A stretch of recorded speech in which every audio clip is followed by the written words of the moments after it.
Bueno, apreciados estudiantes de introducción a la ingeniería electrónica, estoy grabando este video ya que ustedes en este momento pues ya han hecho su investigación, quizás ya algunos ya han entregado también su trabajo, pero el asunto pues aquí dar aclaratoria pues a los conceptos que se estuvieron tratando en el trabajo.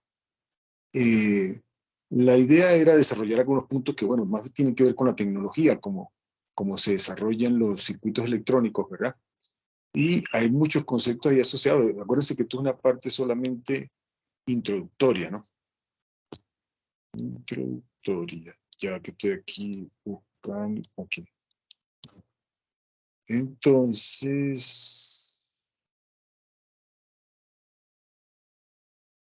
Ok. Entonces, más o menos el trabajo trataba estos puntos en general. Aquí, ok. El primer elemento creo que era la parte de ya, un momento, muchacho, aquí buscando esto. Estoy tratando de hacerlo aquí porque las computadoras que tenía acceso, pues no, no están funcionando bien. Bueno, la parte de internet, estoy trabajando con esta aplicación. Creo que me está dando más resultados, ¿no?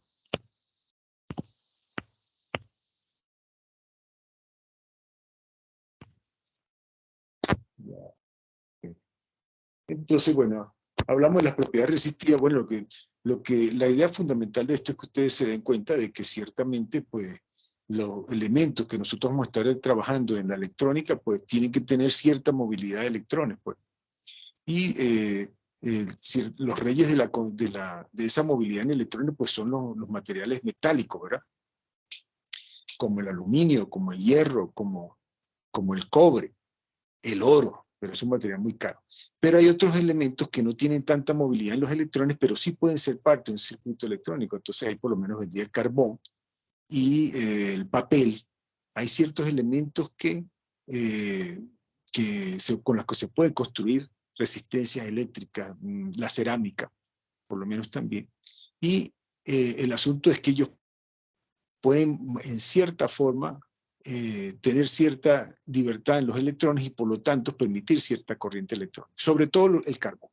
Entonces, en función de eso, pues está medida entonces la oposición a que una corriente electrónica pase a través de esos materiales es lo que se denomina resistividad.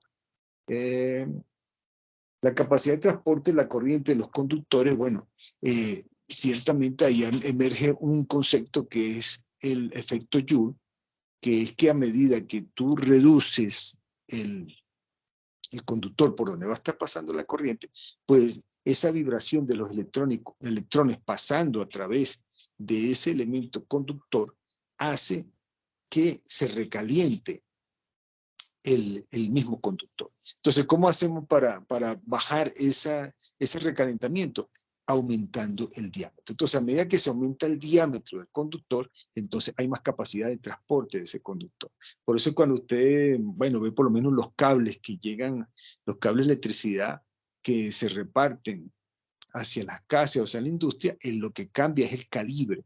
Dentro de la casa, también, si usted va a poner un cable hacia la secadora, por lo menos que pide mucha potencia, va a ser un cable de calibre grueso, mientras que los cables que son para iluminarias, ¿verdad? Que lo que manejan son ahorita bombillos LED, imagínate, entonces puede ser un cablecito fino, o sea, un calibre muy pequeño porque no necesita mucha capacidad de transporte. Y asociado a estos conceptos, pues está lo que es las propiedades de conductividad, porque la conductividad es lo contrario lo inverso a la resistividad. O sea, un elemento que tenga alta resistividad, entonces quiere decir que tiene poca conductividad. Y al revés, un elemento que tenga baja resistividad quiere decir que tiene alta conductividad. Entonces es una forma diferente de ver el mismo fenómeno de la libertad de los electrones.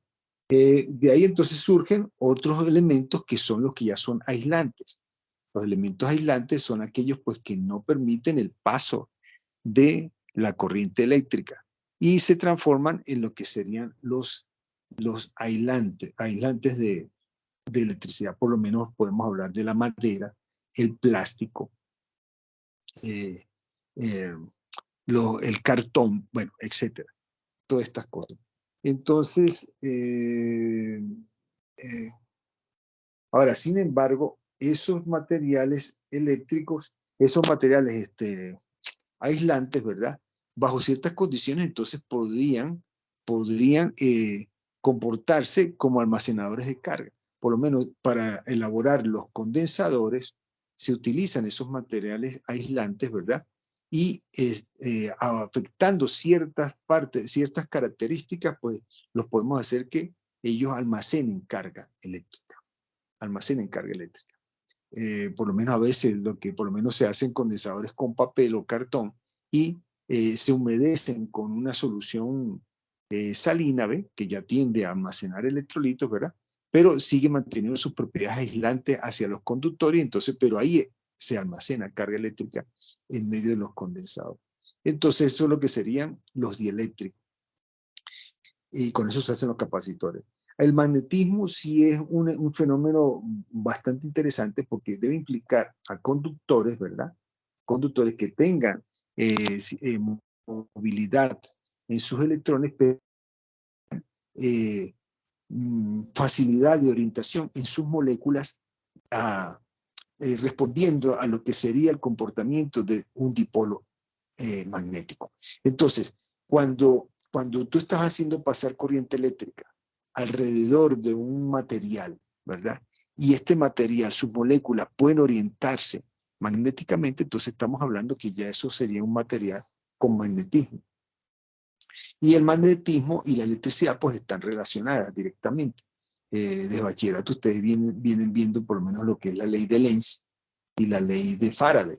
Entonces, y en definitiva, pues esa capacidad magnética está en qué tanto puede ese material reorientar sus moléculas dentro de un campo magnético o qué tanto no lo tienen. Entonces, de acuerdo a eso, pues se define el magnetismo para ese material.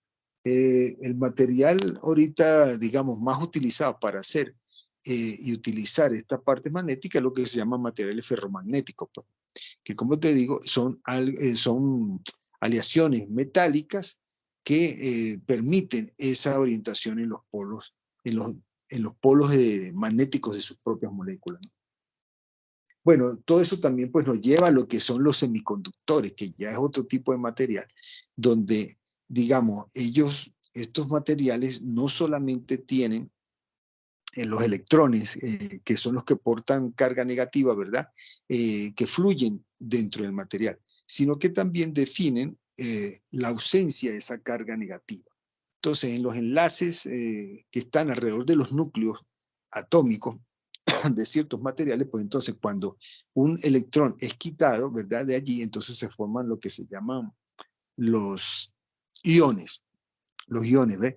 En este caso, si tú le arrancas un electrón a una molécula, él queda ionizado positivamente porque le quitaste carga negativa.